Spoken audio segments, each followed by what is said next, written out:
A human sacrifice? Kennedy stumbled back, his voice shaking, eyes wide with terror. How? I don't understand. Jesus, Jesus Christ, he shouted, trembling. Shut up, the chief priest roared, his voice booming like thunder across the dark shrine. Don't you dare mention that foolish name here again unless you want to run mad this very minute. I'm sorry, sir. Kennedy fell to his knees, heart pounding. He knew he had broken one of the sacred rules.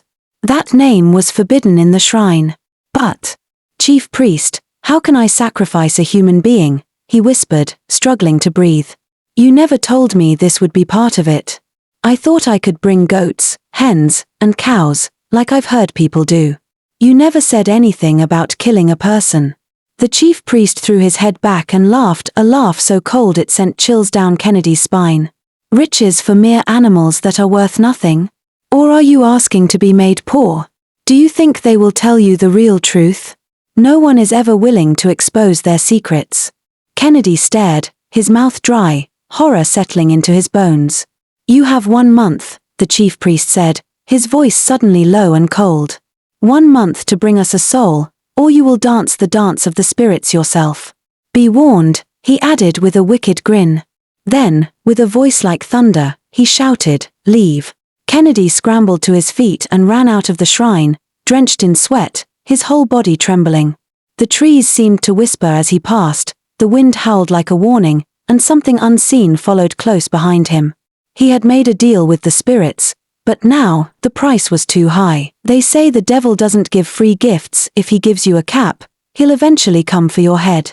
8 months ago, I ventured into Yahoo. I didn't know it would come to this, that a day would come when I'd be forced to stain my hands with blood. The deeper I went into it, the darker the rituals became. This is my story. My name is Kennedy. I come from a humble background. I'm the first child of my parents, with 2 younger siblings depending on me. My mother is a fruit seller. She manages a small table at the corner of our street. My father was a carpenter, the breadwinner of the family. Life was never easy, but my parents worked hard to give us a better future. They struggled to send me to the university, believing that education would change our story. But then, tragedy struck. I lost my father after a brief illness, just when I was in my final year. My mother sold some of her precious wrappers just so I could finish school. She starved herself, bent under the weight of responsibility, but never gave up on me. I thought once I graduated, life would smile at me. I imagined myself in a suit, working a well-paying job, lifting my family out of poverty. But life slapped me hard. 2 whole years after graduation, I was still jobless. Rejection after rejection, walking from one company gate to another, begging for an opportunity. A second-class upper, yet nothing to show for it. Meanwhile, boys in my street were returning from Ghana with flashy cars. Some of my coursemates had secured good jobs or japared abroad. I remained in my mother's house, eating her food and collecting transport fare just to continue my hopeless job hunt. My mother was tired, I could see it in her eyes. But she didn't complain. She didn't want to be seen as a bad mother. My situation became worse the day Obinna, the son of my mother's best friend, a boy I was older than, bought a car. He was just 18, and his entire family was overjoyed, not even questioning how someone his age got such a luxury. That was when my mother, the woman I believed was still on my side, completely changed. She started nagging me at every little opportunity. Kennedy, it's high time you start bringing money into this house. I'm tired of training a grown man. You should be the one taking care of me and your siblings. Look at Obinna, a boy you senior. At just 18, he's bought a car and is already making his mother proud, while you're here wasting time. Her words pierced me like a knife. The small money she used to give me for transport while I went job hunting stopped coming. She started making excuses. Business was slow, sales were down, she had nothing to give. I became depressed. Any small issue turned into an argument. The comparisons never stopped. Is it not Obinna that just got a car? Is it not Michael that just built a house for his mother? It got so bad that even my younger siblings noticed. They would sit with me and try to encourage me. Brother Kennedy, don't listen to Mama. She's just frustrated. Don't take her words to heart. But I knew they were just trying to lift my spirit. Eventually, even they started taking sides with my mother. I felt completely alone. One Monday morning, under the scorching sun, I carried my CV and began trekking from one company to another, determined not to give up. My shirt was soaked in sweat, and my legs ached, but I kept pushing. Then, I heard someone call out my name. Kennedy, Kennedy. I turned, squinting through the heat and sunlight, and saw a rich-looking guy standing in front of a massive supermarket. He looked oddly familiar, tattoos covered his arms, his ears were pierced, his hair is dread, and the scent of his expensive cologne hit me even from a distance. He looked rich and rugged. I walked closer, just to be sure he was calling me. I was already drenched in sweat and completely exhausted. Yes. You were calling me? I asked, trying to catch my breath. He let out a loud laugh. Harrison, remember me again? Please, I don't know you, I said weakly, already tired and hungry. Is me, Richard. Your roommate back in school. I squinted under the blazing sun, sweat dripping down my face. Richard Okoro? I added his surname just to be sure. He burst into laughter. Yes, my guy. Before I could recover from the shock, he pulled me into a warm hug like old times. Oh boy, what happened to you? Wait, don't tell me you're still job hunting? He asked, eyeing me from head to toe with a teasing smirk. Work no day this country he added, laughing mockingly. Las, school NA scam. I opened my mouth to respond, but before any words could form, a sleek, flashy black car pulled up in front of us. The window rolled down slowly. Boss, sorry for the delay. Traffic was heavy, the driver said respectfully. Let's go, sir. Wait, did he just call Richard boss? Richard turned to me, grinning like a celebrity. Kennedy, seems like the sun don roast your brain. Oh boy, enter car make I flex you small, you be my paddy back then. Still dazed, I entered the car. The moment the door shut, chilled AC kissed my skin. The scent of expensive leather and perfume filled the air. For a second, I forgot all my problems. Even hunger took the back seat. I leaned back, closing my eyes. The last time I entered a car like this was never. Before I knew it, we had arrived. Kennedy. Richard tapped me.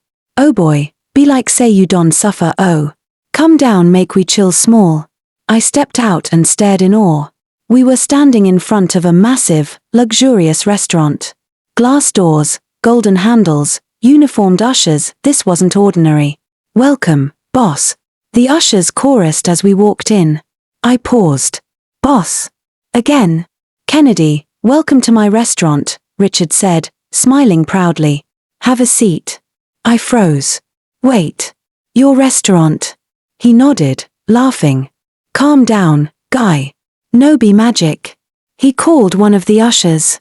Give my friend anything he wants. I didn't even argue, I was starving. 6 wraps of fufu and vegetable soup, I said quickly, not caring if they judged me. Hunger knows no shame. Richard just asked for red wine. Meanwhile, he stayed glued to his phone, typing, swiping, focused, but I didn't care. I was too busy devouring my food and washing it down with a chilled soft drink. For a moment, I forgot I was jobless. I forgot I was broke. I just enjoyed the warmth of food and comfort. After eating, I leaned back and sighed. Richard, I'm happy to see you again. But tell me, how did you make it? What happened to you? He looked up and smiled faintly. Just as he was about to speak, his phone rang. Boss, where you day?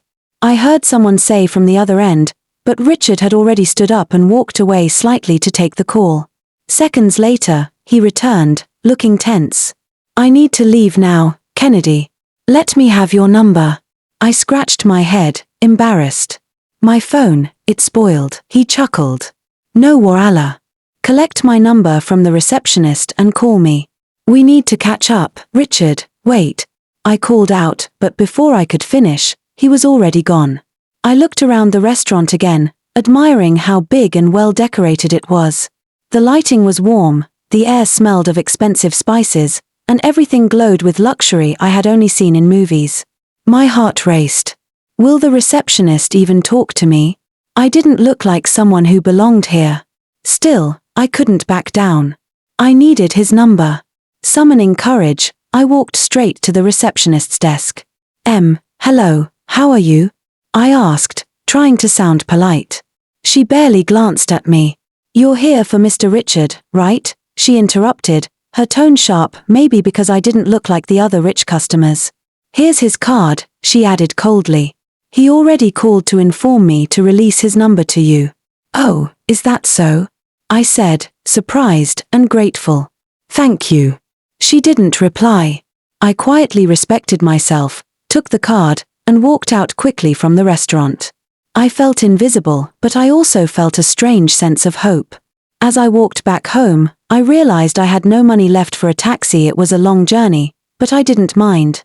Somehow, the food from Richard's table had restored my strength. I could walk from now till tomorrow if I had to. I got home very late that night. My mother was sitting in the living room, arms folded, face stern. Ah, Mother, I'm sorry I got home late.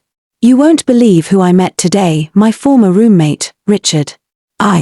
Kennedy, she snapped. I don't want to hear stories. Have you gotten the job, yes or no? Mother, it's not like that.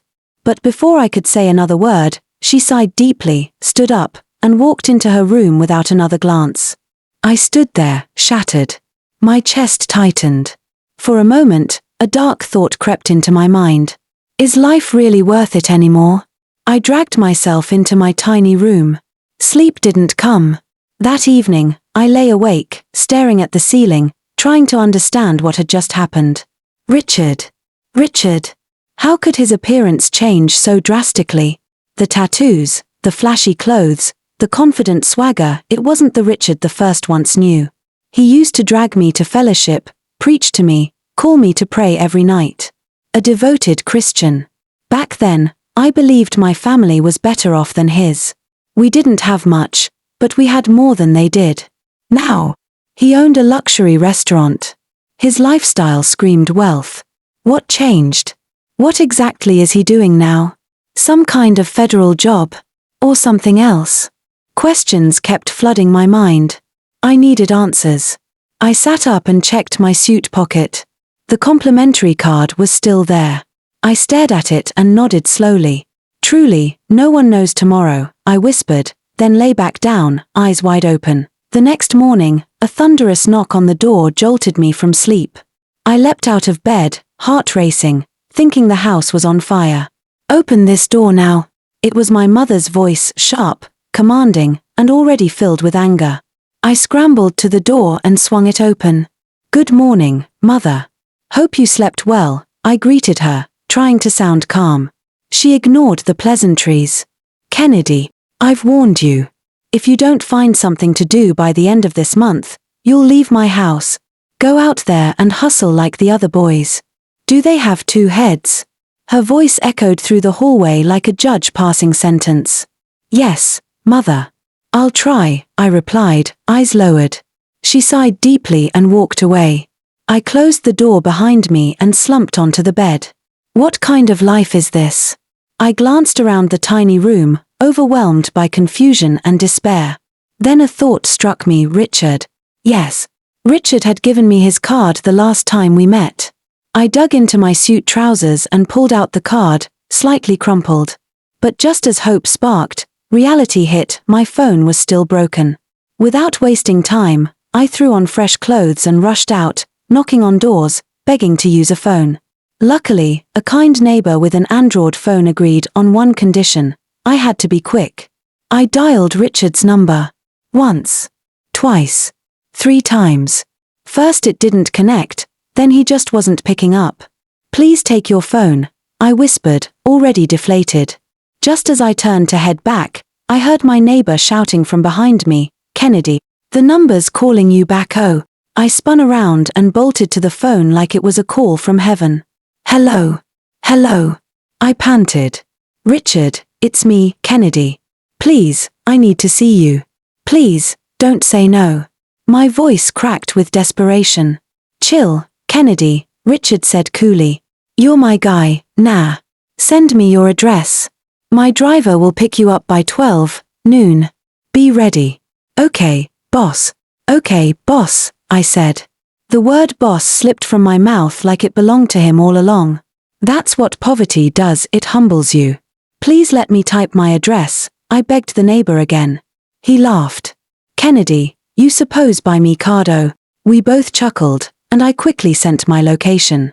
Back home, I took a quick bath and dressed up, even though it was still early. I couldn't afford to miss the driver. I sat outside, watching the time like it was moving backward. Every minute felt like an hour. When my mother stepped out to head to her shop, she paused and stared at me. Look at how you're dressed, like someone worth 1 kobo, she muttered loud enough for me to hear, then walked off. I didn't care. Deep down, I believed today, something will change. Time crawled. I went in, came out, sat down, stood up. My whole body was restless. Then I saw it. A sleek black car driving slowly toward our compound. My heart skipped. That was Richard's driver. I didn't wait. I ran straight to the car and jumped in, greeting him with a wide grin. This was only the second time I had entered this small heaven. I sat like a boss, legs crossed, just to feel how the other side lives. We drove for a long time, turning into streets I didn't even know existed. The area got quieter, more remote. Why would Richard live here? I thought. Finally, we pulled up to a massive compound. I was still admiring the house when the gate opened by itself. Automatic. Wow, I whispered. We drove inside. The garden was spotless. The house. Breathtaking. Everything was in place, like a mansion from a movie. I stepped down from the car, marveled by the beauty of the house. Everything was perfectly set in place, like a painting. The driver made a call, and soon Richard, my old schoolmate, came out to welcome me. He gave me a warm hug and led me inside his home. But what I saw inside nearly made me freeze at the door. The house was filled like he was hosting a party. Beautiful ladies danced and drank recklessly, while young men crowded around laptops, their eyes glued to the screens. Smoke floated lazily through the air as they puffed on cigarettes and laughed. I stood there, completely invisible to them, like I didn't belong to their world. I quietly found a place to sit, pretending to be comfortable. Richard disappeared inside, leaving me alone. Still, none of them even noticed me. I didn't mind. After all, I wasn't here for them. I was here to see Richard. Minutes later, Richard returned, holding a drink. He dropped it on the table casually and said, "Guy, beg serve yourself." Then sank into a chair opposite me. Before I could even say thank you, he pulled a cigarette from his pocket, lit it, and started smoking heavily, blowing clouds into the air, without even minding my presence. I stared at him, my jaw nearly dropping. Richard. The Richard that used to carry God on his head back in school? The born-again Christian who used to lead prayers? Now sitting here, smoking like a chimney? Shock gripped my chest. I wanted to ask him what happened to you, but I swallowed my words. I was here for help, not judgment. One wrong word and he might refuse me. So, I forced a smile and focused on the drink he had offered me, even though my hands were trembling slightly. Everyone else was still busy with their activities, laughing, drinking, dancing, as if I was a ghost among them. I gently tapped Richard, who seemed already high from smoke. "Richard, please. I need to discuss something private with you. It's important." He noticed the desperation in my voice and nodded. "Okay, make we go my room," he said. We climbed upstairs. His room was even more beautiful than the sitting room. The bed, the furniture, everything screamed luxury. "Your room is beautiful," I said, trying to mask my anxiety. "No worry, I go take you around the house before you go," he smiled proudly. "So, Kennedy, wetting be that urgent matter we you day talk for phone?" I sighed deeply, feeling the shame rise in my throat. "Richard, my guy. I need help. I need a job. I don't even mind being your houseboy or working in your restaurant. Since graduation, I never get any job. My mother has turned it into her personal job to insult and humiliate me every single day. Before I knew it, tears had escaped from my eyes. I wiped them quickly, embarrassed, but Richard noticed. "Guy, why you day cry? Calm down, you be my guy. I no go let you suffer. Hope flared inside me. But then he added, but I no fit employ you to work under me. Instead, I go teach you wetting I day do. That way, you go fit make your own money and investments. My heart jumped. Really? Thank you, boss. Thank you, boss. The word boss slipped from my mouth naturally, and I didn't even care. Richard laughed. Calm down. The work no easy as you think. I sat quietly, eager to hear more. Kennedy, you notice those boys with laptops downstairs? I nodded. Those are my boys. I day run Yahoo. The words hit me like an electric shock. I stood up instantly, my body stiff. My heart raced wildly, and my throat dried up. Richard, into Yahoo? Online scam? I stared at him like he had grown horns. Why you day shout? Richard snapped, his face darkening. If you no want, make you day go. Sorry, please, I stammered quickly, sitting back down. I couldn't afford to offend him. Not now. I remembered my mother's insults, the empty plates at home, the sleepless nights. Desperation crushed my pride. Richard studied my face, then relaxed a bit. I beg no day act like Jew boy here, he muttered, lighting another cigarette. Do you even know wetting be Yahoo? Yes. I whispered. Good, he said. This is how it works. He started explaining, but halfway, he paused. You know what? I no sure say you fit handle 'em. Please, Richard. I beg you, I said, my voice breaking. I'm serious. Teach me. He looked at me for a long moment, then nodded slowly. If you serious, come stay with me. I get spare room for boys I day teach. I go show you everything you need to know. But Kennedy, this life no pity poor man. You must be ready. I am ready. I almost shouted, sounding desperate. He smiled faintly, seeing my eagerness. We walked back to the sitting room. Now the guys were dancing with the girls, laughing crazily. Richard dipped his hand into his pocket and handed me a bundle of cash. Take this. Buy some things for yourself, he said casually, like it was nothing. I stared at the money, my hands trembling. I had never held such an amount in my life.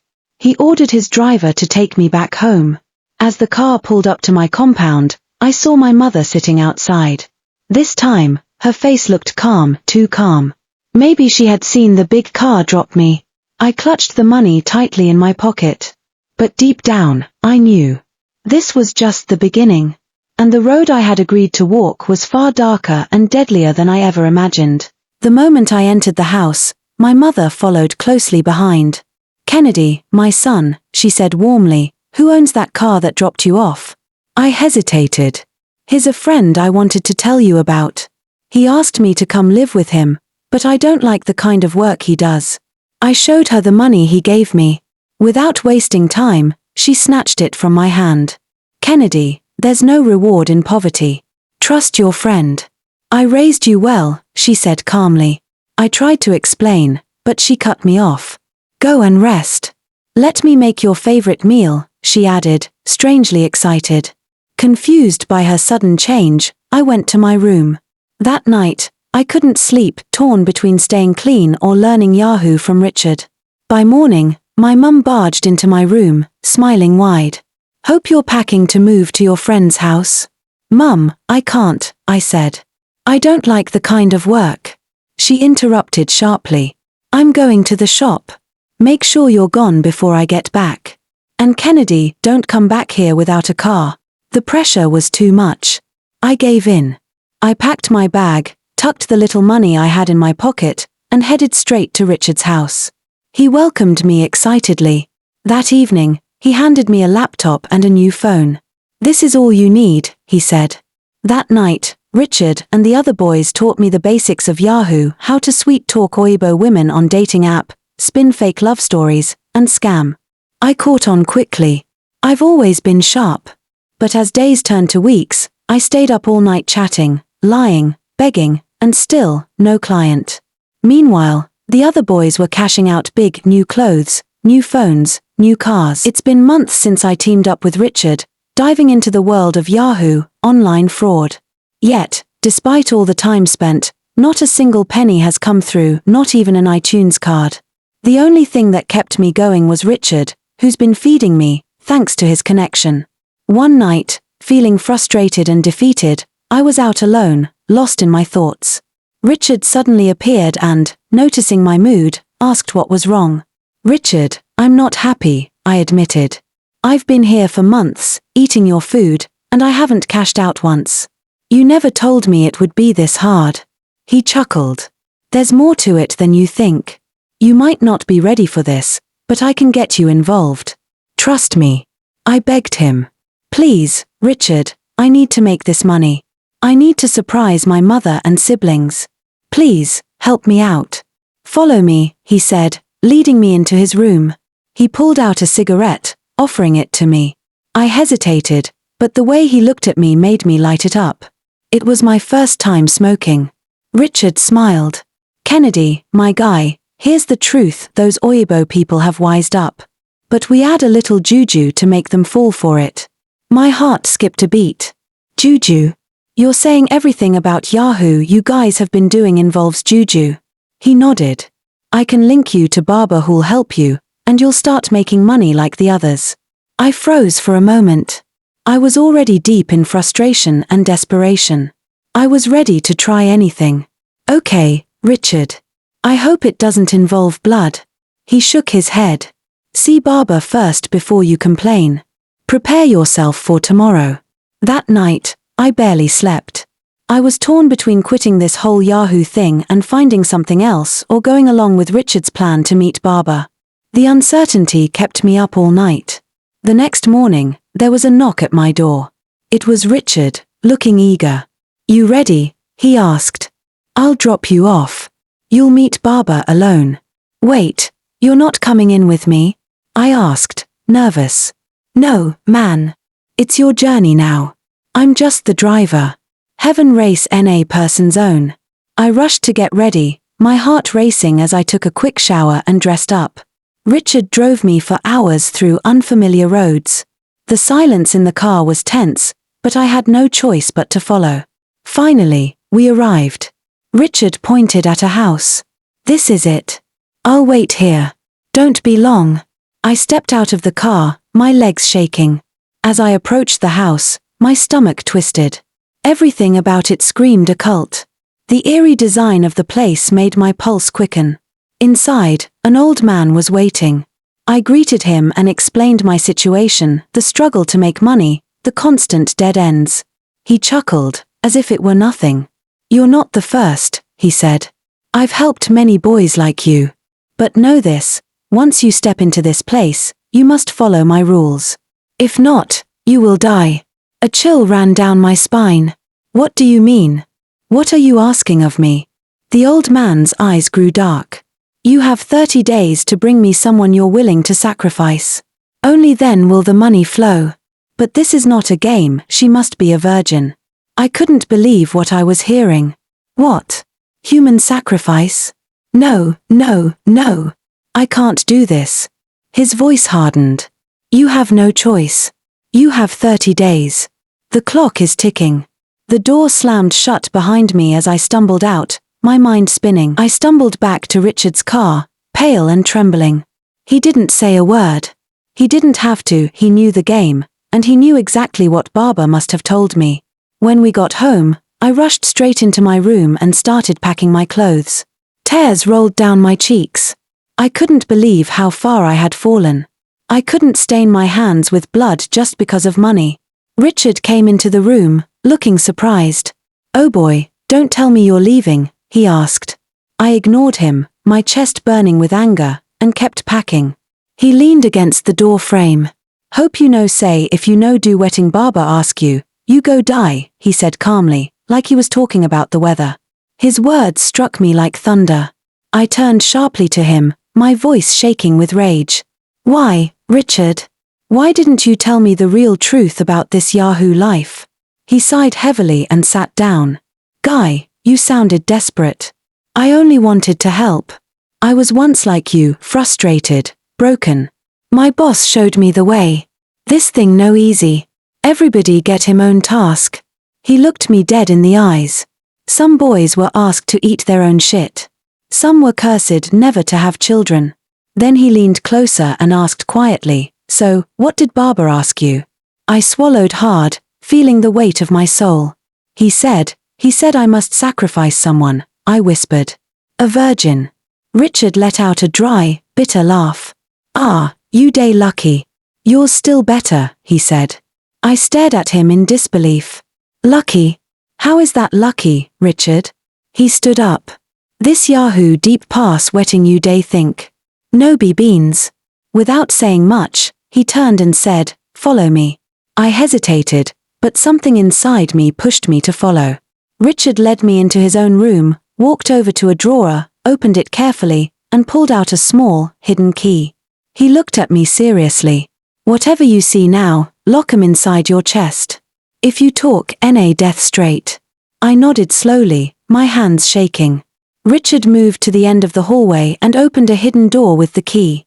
As the door creaked open, my heart almost stopped. Bundles of cash were everywhere, piled up like mountains. But in the middle of the room, I saw her. A young woman, chained to a chair, vomiting money from her mouth. My legs weakened. My head spun. I stepped closer. "Jesus Christ. Richard. Isn't that your sister? Amora?" He nodded slowly, his face blank. "That's my own task." I stumbled back, struggling to breathe. "Richard, this isn't Yahoo anymore. This is evil." He shut the door quickly and locked it back. "I showed you so you know you're not alone. Make your decision quick, Kennedy. Or we'll soon attend your burial," he said with a chilling smile. I rushed back to my room, my heart pounding. Sweat poured down my body like rain. That night, I didn't sleep. I lay awake, my eyes wide open, one thought running through my mind. I wasn't myself anymore. Days passed, and I still couldn't find a virgin. Richard tried to help by connecting me to girls, but it was like searching for something that didn't exist. Then one day, Richard said something that shocked me. He suggested that I sacrifice my sister. I couldn't believe it. I said no. I could never do that. But the pressure of what I was going through weighed on me every day. I couldn't sleep. I couldn't eat. My conscience was tearing me apart. I wasn't raised to spill blood for anything. The only thing that made sense to me was to go to the police. They always say, the police are your friends. So, when Richard left the house one afternoon, I grabbed a taxi and went straight to the nearest police station. I told them everything, the rituals, the pressure, the barber. I thought they would help me. But I didn't know some of the officers were connected to Yahoo boys. They told me they'd join the case, but I felt it. They weren't there to help me. They just wanted to push me away. I was alone. I couldn't go back to Richard. If he found out I told the police, it would be over for me. I couldn't go home either. My mother had always told me, don't come back without a car. I felt trapped. Helpless. The only way out I could think of was to end it all. I stood by the side of the road, and I waited. Then I saw the truck coming. No more thoughts. No more pain. I stepped forward, and everything went dark. When my mother heard the news, she couldn't believe it. She screamed, "No, not my son." She blamed herself. She kept saying, if only I had been there for him, if only I hadn't pushed him away, maybe he wouldn't have done this. The grief was too much for her. She collapsed. She had a stroke. 2 lives destroyed. One by pressure. One by greed. As for Richard, he lived on, but his life was spiraling out of control. The drugs he had been using took their toll. His kidney failed. In the end, he died alone, a victim of his own choices. And my story? It stayed with everyone who knew me. My mother, broken by the loss, would never be the same. Moral of the story: desperation to succeed, when fueled by pressure from loved ones and the greed for quick success, can lead to devastating choices. A mother's harsh expectations pushed her son into silence and despair. In the end, success gained through shortcuts and rituals brings only destruction. True success is built on love, patience, and support, not fear, pride, or sacrifice. Please like, share, comment and subscribe to get notified whenever I post a new video.